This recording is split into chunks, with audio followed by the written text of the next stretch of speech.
Estão me ouvindo bem? Sim, Certo? Desculpa aí. Aqui o som ficou um pouco abafado porque começou a chover. Eu estava com dificuldade de ouvir vocês. eu estou ouvindo Mas se bem. vocês estão me ouvindo, tá ouvindo bem, né? Graças a Deus.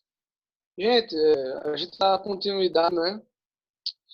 A, ao estudo da semana passada, que foi até o capítulo 22. Então, hoje nós vamos começar aqui o capítulo 23. Vamos lembrar, né, o que aconteceu nos capítulos anteriores. Paulo encerra a sua terceira viagem missionária e, mesmo alertado pelo Espírito Santo, né, que o esperariam prisões, ele partiu para Jerusalém porque o Espírito Santo estava alertando ele, mas ele sabia que ele deveria ir para lá porque o próprio Espírito Santo o compelia para isso. E ele chegou a Jerusalém e uma vez em Jerusalém, alguns judeus helenistas o reconheceram, né? E o prenderam e um alvoroço tremendo.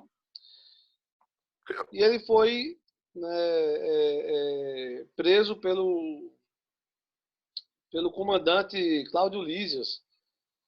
Nesse período aí ele pediu autorização para discursar a multidão e começou a discursar, vendo a oportunidade de pregar, né, o evangelho. Mas ao momento que ele falou sobre ser enviado por Deus, por Jesus aos gentios, começou-se um grande alvoroço e o comandante Cláudio Lísias preferiu recolhê-lo, né? É, Na tentativa de extrair mais informações, ele manda açoitar Paulo, que se identifica como cidadão romano, né, o que faz Cláudio Lísias se segurar, né, para não fazer isso, não infringir a lei, e para tentar se certificar direito dos motivos pelo qual os judeus estavam querendo, né, pegar Paulo. Ele marca uma reunião com o conselho, né, com o Sinédrio, para que Paulo se apresente perante o Sinédrio para se explicar, né? E é aqui que a gente começa, capítulo 23.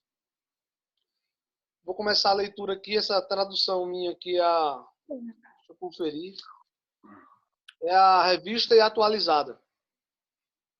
Aqui está escrito assim: fitando Paulo os olhos no Sinédrio, disse: varões, irmãos, tenho andado diante de Deus com toda a boa consciência até o dia de hoje. Mas o sumo sacerdote, Ananias, mandou aos que estavam perto dele que lhe batessem na boca. Curioso que isso lembra também o que aconteceu com Jesus no seu julgamento, né? Oi? Mandou esbofetear Jesus, né? O sumo sacerdote. Então lhe disse Paulo: Deus há de ferir-te, parede branqueada. Tu estás aí sentado para julgar-me segundo a lei, e contra a lei mandas agredir-me? Os que estavam ao seu lado disseram: injuriando o sumo sacerdote de Deus? Estás injuriando o sumo sacerdote de Deus? E Paulo deu uma sentença muito dura, né? Deus vai te ferir. Sua parede branqueada, né? Parede branqueada é hipócrita, né? Jesus usou uma expressão parecida com relação aos fariseus, sepulcro caiado, né? Pintadinho de branco, né? Então, parede branqueada. Deus há de ferir-te. Mas aí eles questionam, né? Estás injuriando o sumo sacerdote de Deus? Respondeu Paulo: não sabia, irmãos, que ele é sumo sacerdote, porque está escrito: não falarás mal de uma autoridade do teu povo. Vê só, isso é curioso, gente, porque pela lei de Moisés deveria ter um sumo sacerdote, um só, né? Depois ele passa a bola para outro e assim por diante. Mas nesse período aqui do Novo Testamento, tinham vários sumos sacerdotes, né? E, por exemplo, na época de Jesus tinham dois, que eram Anás e Caifás. Anás era o sogro, Caifás era o genro. E pelo que eu estava pesquisando aqui, O Flávio Joséfo diz que 7 filhos de Anás foram sumos sacerdotes, né? Ele diz que ninguém teve essa sorte de ter 7 familiares, né? Aí, nisso ele inclui o Caifás, né? Como filho, né? 7 filhos dele. E isso está citado também no Atos capítulo 4, que fala de Anás, aí fala Caifás e cita mais 2, João e Alexandre. Inclusive, esse João, só curiosidade, né? Ele é o cara que faz a indicação para que um personagem que vai aparecer no próximo capítulo se torne governador, né? Que é o Félix, governador Félix. Ele se torna governador por indicação desse sumo sacerdote, né? Que inclusive é assassinado depois, né? Que era filho de Anás. No período aqui, o sumo sacerdote é um cara chamado Ananias. Mas é possível que houvessem outros. Por isso que Paulo não o reconheceu como sumo sacerdote, né? Deveria ter um só, tinha outro, ele não reconheceu, né? Talvez, tem gente que acredita que Paulo ironizou aqui quando ele disse, eu não sabia que era o sumo sacerdote e tal. Ele, de fato, não vou seguir a lei, né? Mas é como se ele estivesse dizendo mais um, outro sumo sacerdote. Mas isso é só né?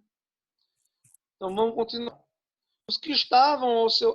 perdão, versículo 5. Respondeu Paulo, não sabia, irmãos, que era sacerdote, porque está escrito, não falarás mal de uma autoridade do teu povo. Sabendo Paulo, uma parte do sinédrio se compunha de saduceus e outra de fariseus, exclamou. Gente, deixa eu esclarecer umas coisinhas aqui antes, né? É interessante porque no capítulo anterior, quando Paulo ele é colocado diante da multidão, gente, a multidão estava ali, boa parte deles estava na onda, assim, seguindo o rebanho. Não sabia direito o que estava acontecendo. Então Paulo viu naquele momento ali uma oportunidade de pregar. Mas, gente, deixa eu lembrar vocês uma coisa. Paulo testemunhou a morte de Estevão. Vocês lembram disso? E o que Estevão fez com aqueles homens? Estevão pregou para aqueles homens. Qual foi o resultado?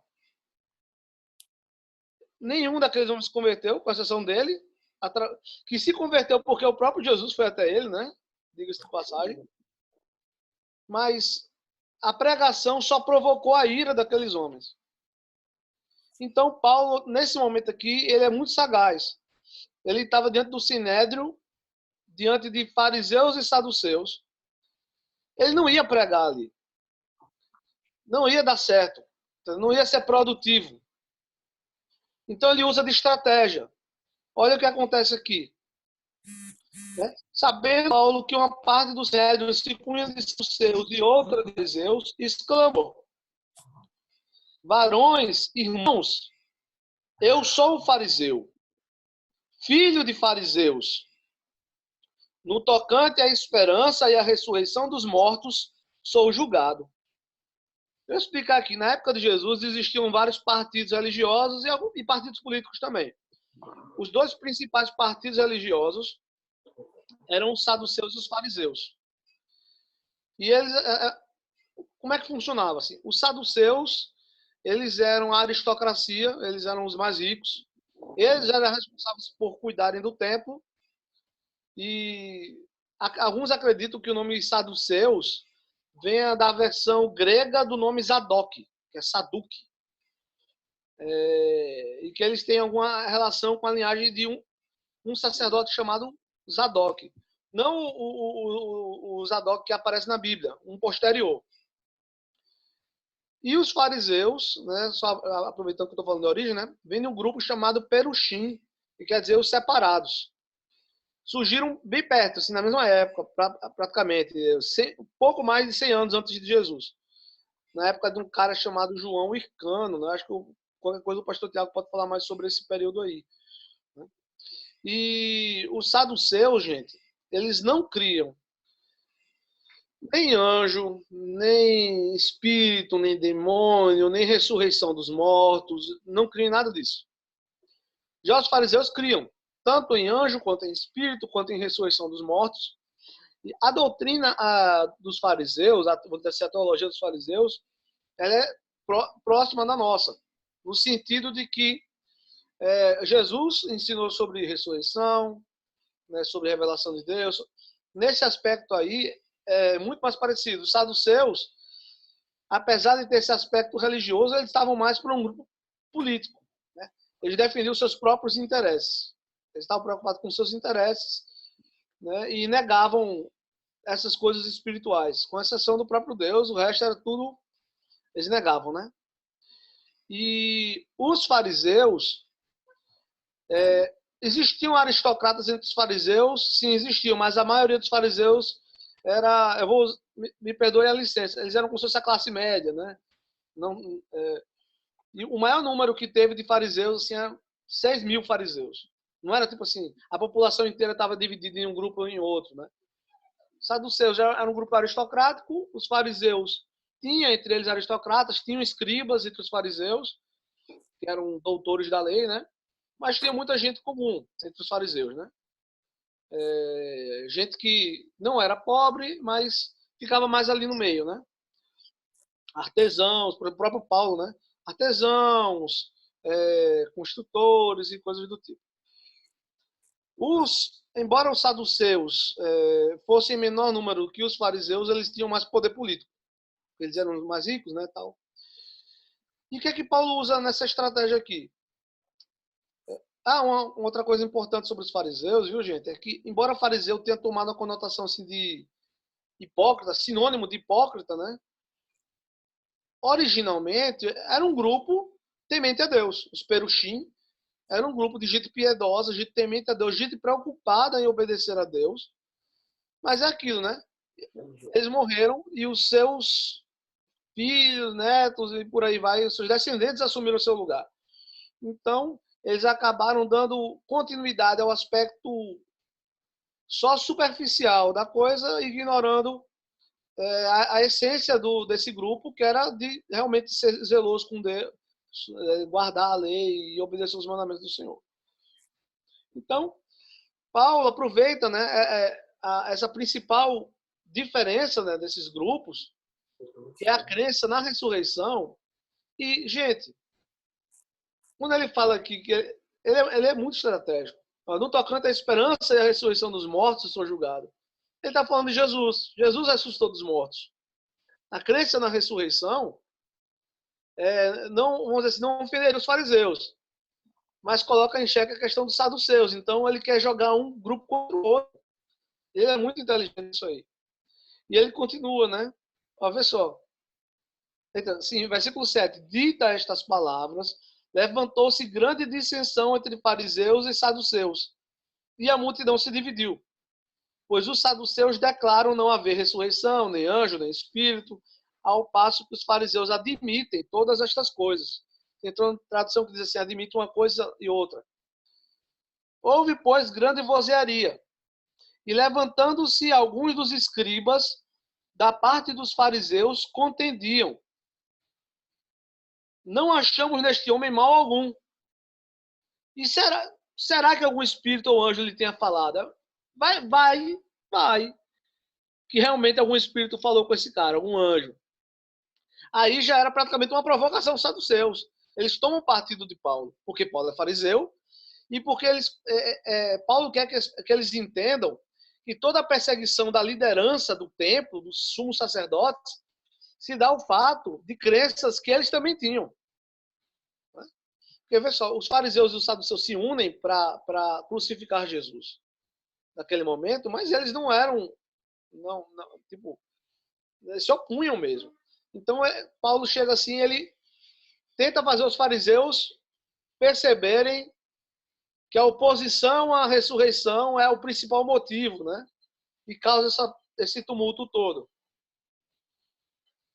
E os fariseus acabam tomando partido de Paulo. 10. Tomando vulto a celeuma, temendo o comandante que fosse Paulo espedaçado por eles, mandou descer a guarda. Tem tradução que coloca a palavra assim, soldadesca.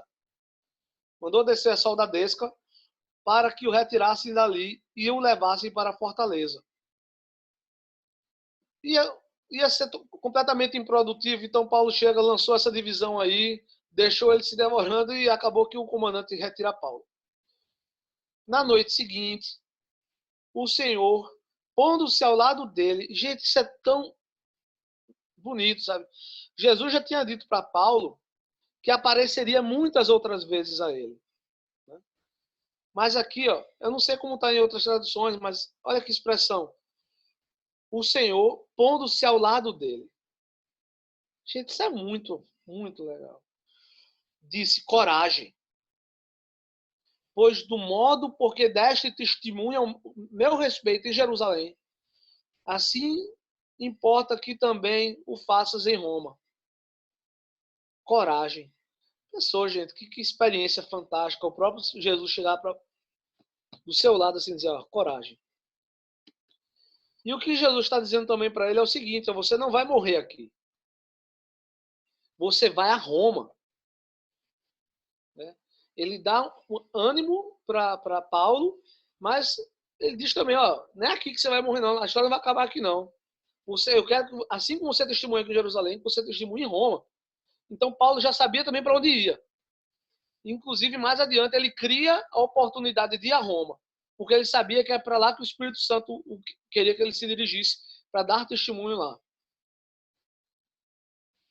Versículo 12. Quando amanheceu, os judeus se reuniram e sob anátema, o que é sob anátema? É sob risco de maldição.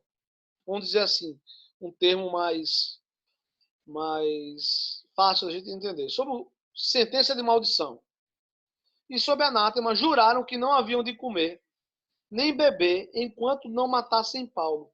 Gente, eu só queria lembrar vocês que juramento para esse grupo aqui era uma coisa muito séria.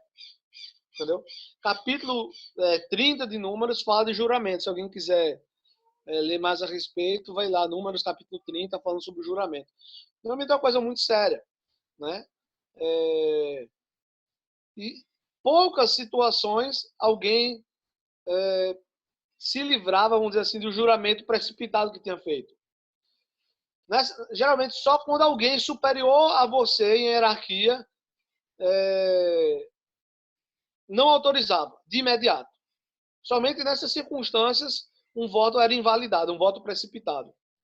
Aqui não, aqui eram homens feitos que deram sua palavra e teriam que cumprir. Gente, esse negócio é tão sério que tem eu não me lembro agora o nome do personagem, mas tem um sujeito na Bíblia que ele faz um voto que depois de uma batalha, quando ele voltasse para sua casa, o primeiro ser que ele visse, ele sacrificaria. Jefté. Perdão? Jefté. Pronto. Juiz, né? E ele sacrifica a filha. O negócio é tenso, então. E os caras juraram que não haviam de comer nem beber enquanto não matassem Paulo. Eram mais de 40 os que entraram nessa conspirata.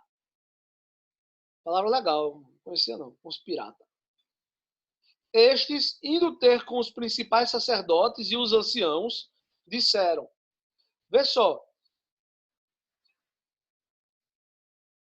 perdão, o pastor Walter comentou alguma coisa aqui que eu não vi não.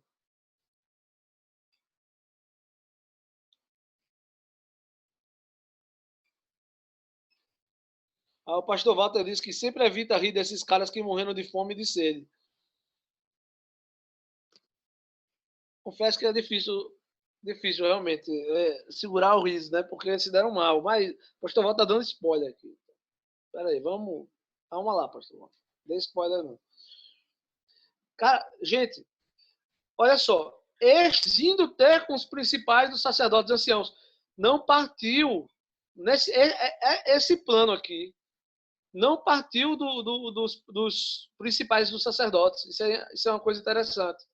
Os caras lá tomaram a iniciativa.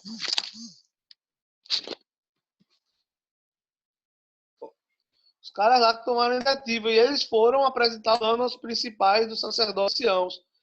E disseram, juramos, sob pena de anátema, não comer coisa alguma enquanto não matarmos Paulo. Agora, pois, notifiai ao comandante, juntamente com o Cédrio, que vos apresente como se estivesseis para investigar mais acuradamente a sua causa. E nós, antes que ele chegue, estaremos prontos para assassinar. Então, gente, eles disseram, vamos montar uma cena aqui, vocês, que têm autoridade para isso, falem com o comandante, que vocês querem ouvir, ó, no caminho a gente vai pegar ele. Eles iam agir como sicários, né? Esses 40 homens aqui. Gente, 40 homens cá para nós. Para matar uma pessoa é muita gente. Com certeza, se nada acontecesse, Paulo estaria sentenciado à morte, né? Mas o que acontece? O filho da irmã de Paulo, o sobrinho de Paulo, né? Tendo ouvido a trama, entrou na fortaleza e de tudo avisou a Paulo. Gente, o que eu fiquei me perguntando, o que o filho da irmã de Paulo estava fazendo para conseguir ouvir essa conversa? Não sei. Mas assim, Paulo, ele era, antes de se converter, um cara muito influente lá no grupo dos fariseus. Né? Não se sabe se de repente o sobrinho também podia ser um cara próximo, né, desses grupos, né? Provavelmente era. Então, acabou por ouvir essa conversa aqui.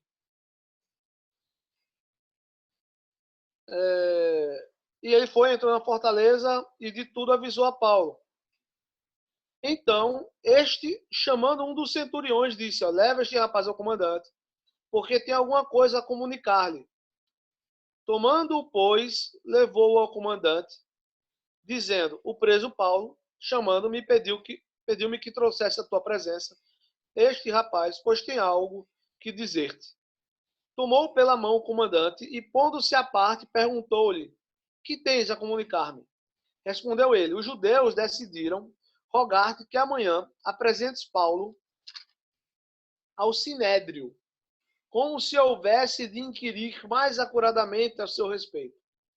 Tu, pois, não te deixes persuadir, porque mais de 40 entre eles estão pactuados entre si sob anátema de não comer nem beber enquanto não o matarem. E agora estão prontos, esperando a tua promessa. Eles já estão só esperando a sua resposta.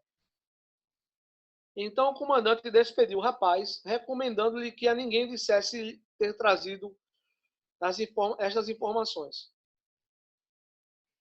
Chamando 2 centuriões, ordenou, tende de prontidão, desde a hora 3ª da noite, né, 9 da noite, 200 soldados, 70 de cavalaria e 200 lanceiros. Tem traduções que diz assim, archeiros ou mesmo arqueiros, para irem até Cesareia. Preparai também Cesareia, aquela mesma Cesareia marítima, lá que Paulo esteve pouco antes de chegar a Jerusalém. Né? Preparai também animais para fazer Paulo montar e ir com segurança ao governador Félix. E o comandante escreveu uma carta nestes termos. Esse Félix aqui foi o governador que eu falei anteriormente, que ocupou esse cargo, acho que no lugar de um cara chamado Cumano, se eu não me engano. E foi uma das recomendações foi de um sumo sacerdote, né? Jonatas ben Anás, que era um dos filhos de Anás, né? Se eu não me engano, ele foi governador na Judéia entre 52 e 60 depois de Cristo. E esse cara aqui, ele dá lugar para um outro personagem que aparece no livro de Atos, que é Pórcio Festo. Como esse... 54. Perdão? 54. Ele assume o posto em 54, o ano que morreu Cláudio. Sim, 54. E no caso, ele vai a 60, se não me engano. Como Pórcio Festo... Se eu não me engano, pelo que eu calculei aqui, esse ano aqui devia ser 58. Porque Paulo passa 2 anos preso e depois assume o Pórcio Festo. Então, se eu não tiver errado aqui nos casos, se eu não tiver errado, 58 depois de Cristo, é o ano que está... Precisamente. Correto, pastor. 58 mesmo. Correto. Precisamente, 58. Bacana. Então, vamos lá. Perdão, gente. 3. E o comandante escreveu uma carta nestes termos. Oi, filhote. Meu filhotinho, gente. Desculpa. Oi, filhotinho. Vamos lá. Cláudio Lísias, ao excelentíssimo governador Félix, saúde. Este homem foi preso pelos judeus e está prestes a ser morto por eles, quando eu, sobrevindo com a guarda, o livrei por saber que ele é humano. Eita, essa é boa. Ele nem sabia, veio saber depois, né? É interessante, porque essa cara aqui é a maneira como ele está querendo. Ele quer transmitir uma mensagem para Félix, né? De que ele está fazendo bem seu trabalho e tal, né? Ele descobre que Paulo é romano porque Paulo diz. Ele não interferiu porque Paulo era romano. Mas vamos lá. Querendo certificar-me do motivo por que o acusavam, filo descer o sinédrio deles. Verifiquei ser ele acusado de coisas referentes à lei que os rege. Nada, porém, que justificasse morte ou mesmo prisão. Sendo eu informado de que ia haver uma cilada contra o homem, tratei de enviar a ti sem demora, intimando também os acusadores a irem dizer, na tua presença, o que há contra ele. Saúde. Então, aproveita, né?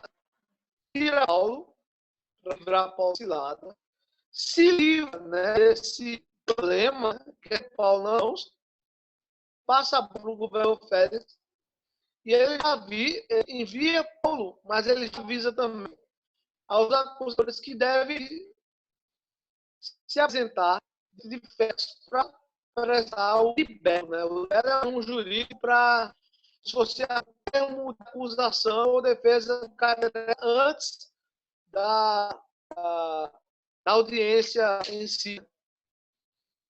Então, ele avisa aos saduceus fariseus lá, os acusadores, que eles devem apresentar o livro do próprio Félix. Versículo 31.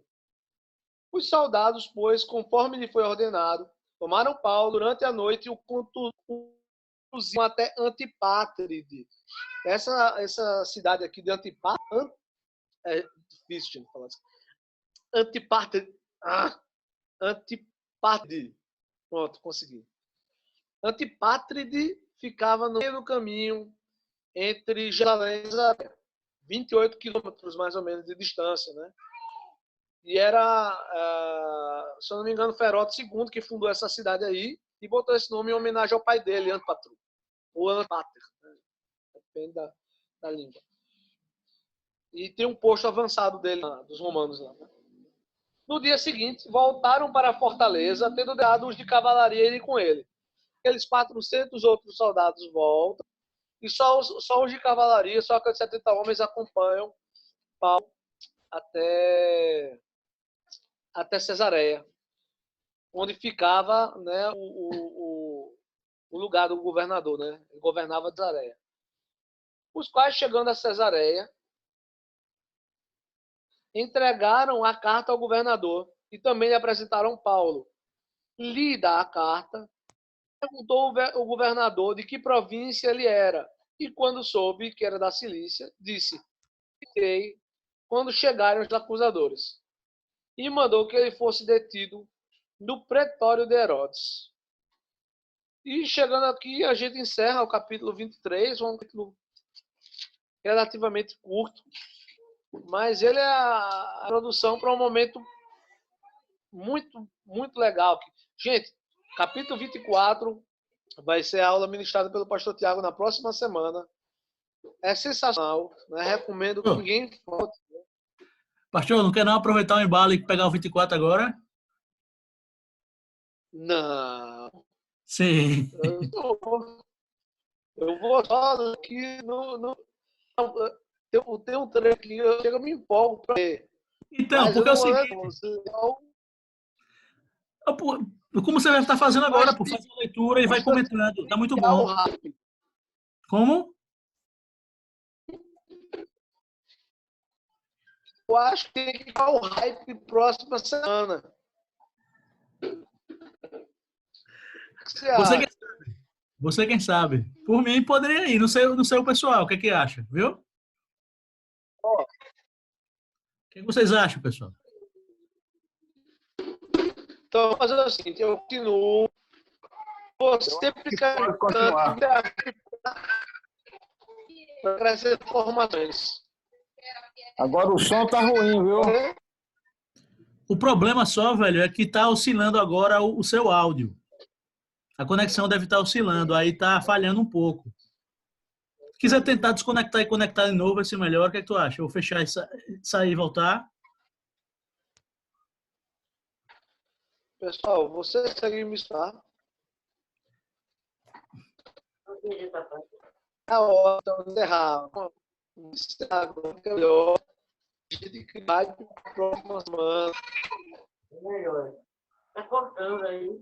É, Oi. tá bom. Principalmente por conta dessa questão do som. Tá certo. Né? Então, fica a próxima semana no capítulo 24. O que é que vai acontecer aqui?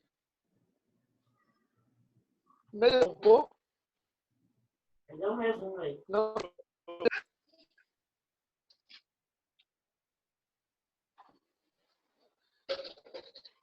Eu introduzir o capítulo 4, esse fecha direto próxima semana. Eu vou rever.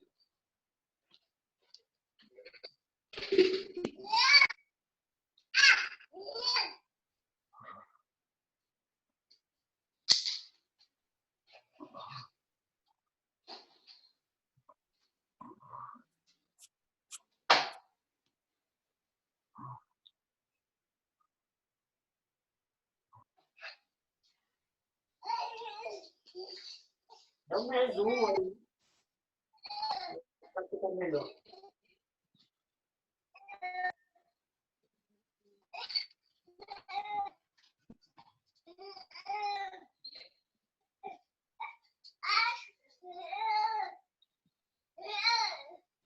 Olha, poxinha. Vou ficar querendo dar aula aí.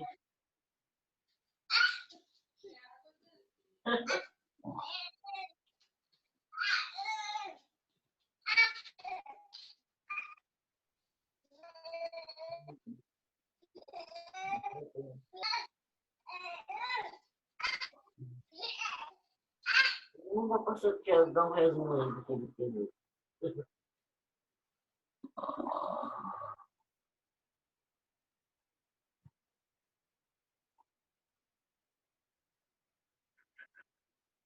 Terminou, foi. Uhum. Então, pessoal, eu estava só mandando aqui mensagem para o pastor Hugo, né? Porque realmente o áudio dele ficou ruim, porque a conexão começou a oscilar, né? Mas deu para acompanhar a lição toda, viu, pastor? Tentou dar um Começou a falhar resumo. só no final. Legal. Se me for permitido fazer uns pequenos comentários sobre o que a gente leu. É isso, filho. Muito Então, bom. amados, muito bacana esse capítulo, muito boa a exposição do pastor Hugo. Uma coisa interessante, né? Primeira coisa que a gente vê é essa reunião quando Cláudio Lísia chama o conselho para ouvir deles a acusação contra Paulo, né? Cláudio Lísias, no caso, o tribuno que tinha prendido Paulo no capítulo anterior. Aí, alguns historiadores veem um problema nessa situação pelo seguinte: Cláudio Lísias não poderia estar presente numa reunião do Sinédrio. E a reunião do Sinédrio teria que ser falada em aramaico. Só que o texto não diz que era uma reunião do Sinédrio, diz que era com os membros do conselho, né? Então, provavelmente, os membros do conselho foram convocados pelo tribuno para apresentar a acusação contra Paulo, né? E outra coisa muito bacana que o pastor Hugo trouxe, que Paulo, ele não aparece como um pregador fervoroso, que ele traz a mensagem de qualquer jeito. Ele é um cara astuto, ele é um cara inteligente. Então, o que ele faz? Ele, sabendo que há uma divergência entre os membros do conselho, ele sabendo que tem dois grupos que são antagônicos, né, por assim dizer, ele usa essa divisão que é entre eles a seu favor. Aí diz, pessoal, eu sou fariseu, sou filho de fariseu, e eu estou sendo julgado pela ressurreição dos mortos. Então ele esquiva, inteligentemente, ele esquiva da questão de Jesus como Messias e da ressurreição em Jesus, e ele usa o genérico ressurreição dos mortos, que era o que o aproximaria dos fariseus. Então os fariseus começam a, como o pastor Hugo trouxe, né, começam a pender para o lado de Paulo, dizer, não, quem sabe se Deus falou com ele mesmo, né? Outra coisa bacana, como o pastor Hugo disse, né? Outra coisa bacana não, outra coisa importante é essa divisão entre fariseus e saduceus, né? Porque essa divisão, pessoal, ela é do 2º século antes de Cristo, aproximadamente. Quando a região, a Terra Santa, né, a Terra de Israel, estava dominada pelos reis seleucidas, houve um rei muito cruel chamado Antíoco IV. Esse cara era um cara, como é que eu posso dizer? Ele era um cara violento, ele era um cara que não tinha o mínimo respeito pela cultura e pelo Deus de Israel, ele foi um cara que profanou o templo, né? E nessa época dos reis seleucidas, se levantou um grupo em Israel para lutar contra eles, e esse grupo conseguiu criar um período de independência, de autonomia, que era o período dos Macabeus.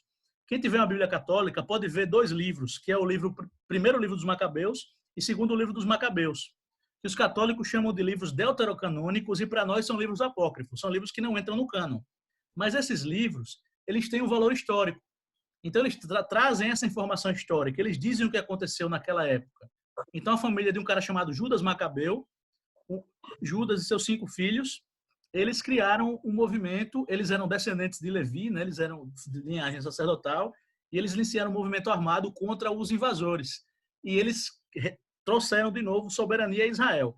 Nesse período, esse período de tensão, de guerra, que eles já tinham sido dominados por um e por outro, já tinham perdido o seu território, já tinham ido para a Babilônia, já tinham voltado, o templo já tinha sido destruído, o primeiro templo, né? Depois reconstruído. Nesse período surgem os fariseus e os saduceus.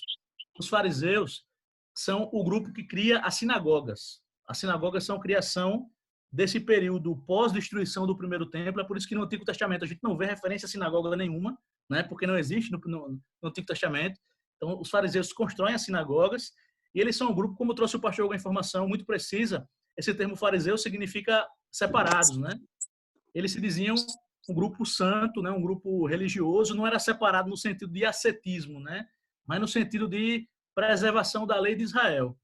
Então, esse grupo surge, né, buscando uma interpretação mais abrangente da lei, e em oposição a ele surgem os saduceus, que se dizem sacerdotes descendentes do sacerdote Sadoc, e eles têm algumas diferenças doutrinárias em relação aos fariseus. Então, como o pastor Hugo bem trouxe, né, tinha diferença de classe social e tinha diferença política. Os saduceus, eles eram mais aproximados à administração romana, eles eram mais habilidosos politicamente. Outra coisa muito bacana que o pastor Hugo trouxe, informação muito importante, é essa de ter mais de um sumo sacerdote. Quando ele trouxe, né, quando Paulo diz, Deus vai te ferir, parede esbranqueada. Ele não sabia que era o sumo sacerdote. Por que ele não sabia? Porque não era uma reunião do Sinédrio. Senão ele estaria com a veste do sumo sacerdote. E outra coisa, por que ele não sabia? Como o pastor Hugo disse, havia mais de um sumo sacerdote pelo seguinte motivo. O sumo sacerdócio era um cargo vitalício. Mas nessa época, os romanos escolhiam sumos sacerdotes. Ou os romanos ou os vassalos dos romanos. E era um cargo que tinha tempo determinado. Então, tinha mais de um sumo sacerdote por isso. Por exemplo, Jesus, ele tem... quem preside o julgamento de Jesus é Caifás, que é o sumo sacerdote. Mas o povo reconhecia Anás como sumo sacerdote, porque, de direito, o sumo sacerdote seria Anás, seria o sumo sacerdote vitalício. Mas o mandato dele já tinha expirado e os romanos colocaram Caifás como sumo sacerdote, né? Então são algumas peculiaridades, algumas informações históricas, né, para enriquecer, né, a narrativa, para a gente entender um pouco melhor. Deixa eu ver se tem mais alguma coisa que eu queria falar. Foi muito completa a lição, pessoal. Só são algumas informações assim para algum detalhezinho, né? Que o pastor Hugo disse, se o pastor Tiago quiser comentar alguma coisa sobre Félix, né? Félix, como ele mesmo trouxe, né? O governador romano. Ele assume no ano 54, que foi o ano que morreu Cláudio. né? Porque o período bíblico, amados, ele passa o período do Novo Testamento, até o livro de Atos, na verdade, ele passa por 5 imperadores, né? Na verdade, não os evangelhos e Atos, porque Jesus nasce no reinado de Augusto César, né, o primeiro imperador. O ministério de Jesus é no reinado de Tibério. Aí depois a gente teve Calígula, Cláudio e Nero. Então, esses acontecimentos de agora se passam no reinado de Nero, né? E Félix era um governador romano, né, um procurador, assim como tinha sido Pôncio Pilatos. A gente vê Cláudio Lísias, que era o tribuno de Jerusalém, mas Paulo é enviado para Cesareia para ser ouvido pelo pelo governador, né? Como o pastor Hugo trouxe muito bem, um hábito político, né? O tribuno tinha um pepino nas mãos, que era julgar a Paulo, ou resolver aquele problema com Paulo. E ele passa essa responsabilidade adiante, né? Ele passa para a autoridade que está acima dele. E a gente vai ver também Félix tomar também algumas posições questionáveis, né? Com relação à condução do processo de Paulo. E última coisa que eu queria falar, também muito bacana, é que essa conspiração que os judeus fazem para matar Paulo. Como o pastor Hugo trouxe também, não é uma conspiração das autoridades. É um grupo de fanáticos. Um grupo de radicais, eles se obrigam por juramento, sob pena de maldição, a não comer nem beber até que tenham assassinado a Paulo, né? E acaba sendo frustrado esse intento, porque, como o pastor Hugo trouxe, o sobrinho de Paulo fica sabendo, né? Conta para Cláudio Lísias, e Cláudio Lísias envia Paulo para Cesareia com um destacamento de muitos homens fortemente armados, né? E esses homens... E a viagem é de noite. Vocês veem no texto que são 3 horas depois do pôr do sol, ou seja, 9 da noite. É uma viagem de noite exatamente para evitar essa emboscada ou esse ataque desses caras, né? Isso é muito interessante, amados. O texto, ele é rico em detalhes e ele é muito realista. Tudo que a gente vê nesse texto, a conspiração para matar Paulo, as artimanhas do discurso, a bajulação que a gente vai ver mais na frente quando o Tértulo vai falar com o governador, são coisas que a gente vê todos os dias, né? É tudo muito verossímil, né? Então, pessoal, muito bacana esse texto, né? Muito boa a exposição do pastor Hugo, trouxe muitas informações extrabíblicas também. E isso eu queria comentar só para não perder a viagem, viu? Então, se o pastor Walter quiser falar alguma coisa, os pastores quiserem, pastor Alísio, os demais pastores, ou algum dos irmãos quiser comentar alguma coisa, viu? Eu não tenho mais nada para falar sobre isso, não. Não vou acrescentar, não. Excelente, nada a acrescentar.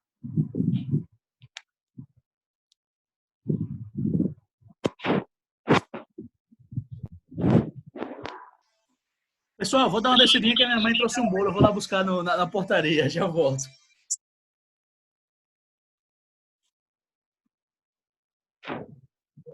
Oi? É.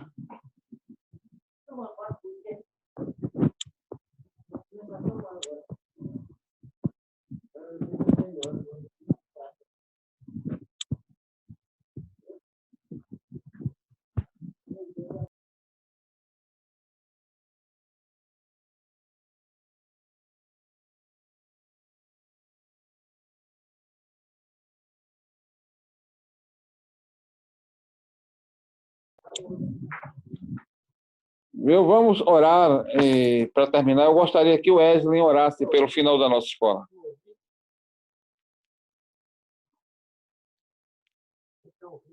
Oi.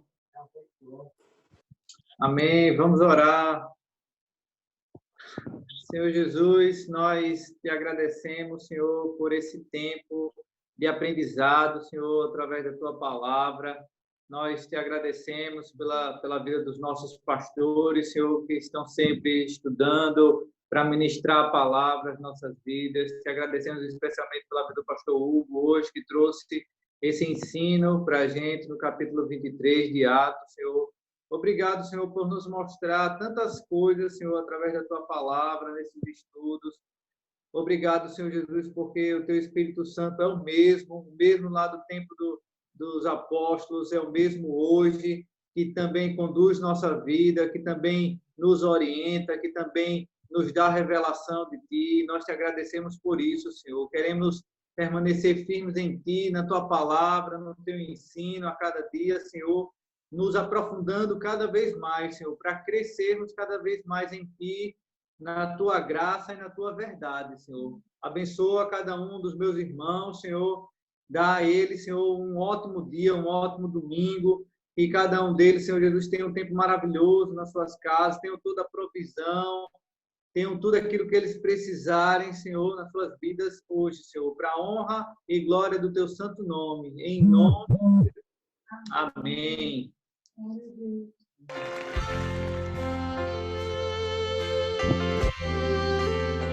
Graças a Deus.